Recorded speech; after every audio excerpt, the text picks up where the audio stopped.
Go back to that word capacity. It's one of my personal favorite words as a therapist. I think sometimes people have a wrong idea of what therapy is about, which I think all psychotherapy is about increasing capacity. If you're a DBT person, you'll talk Yes. about increasing distress tolerance, Yes. right? There's a lot of ways to put it, but I love that focus on is not it, you've got compassion and empathy, but at the same time, the goal is not to just stay stuck, but to increase that capacity and to move past that. I love that. Can I ask her a personal Yeah, question? ask away. Why did you become a psychologist? You clearly love what you do.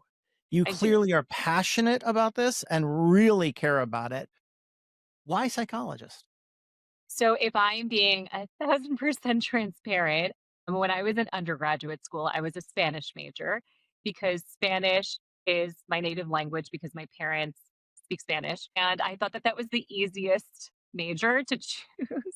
So I chose Spanish. And then within the first semester, I was like, I don't think I'm really vibing with this very much. I can't foresee me doing anything really in a career that would feel fulfilling.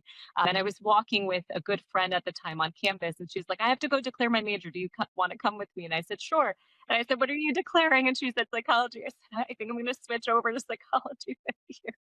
So that's the very I truth love about how it first started. But then once I started taking the courses, yeah, it's sort of like love at first sight. You just get so excited. You're like, "Oh my gosh, I never knew what statistics was, and this is amazing, and it all makes sense. It makes such practical sense."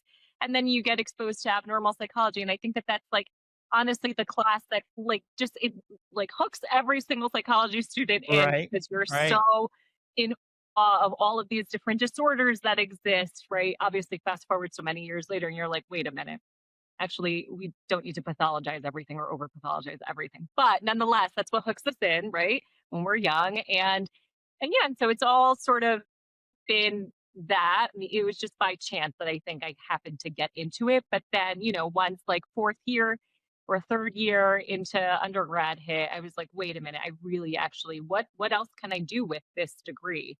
And that's sort of, how you start to explore, oh, wait, there's doctoral programs and well, what can I do with that? So that's kind of how the path that I ended up taking.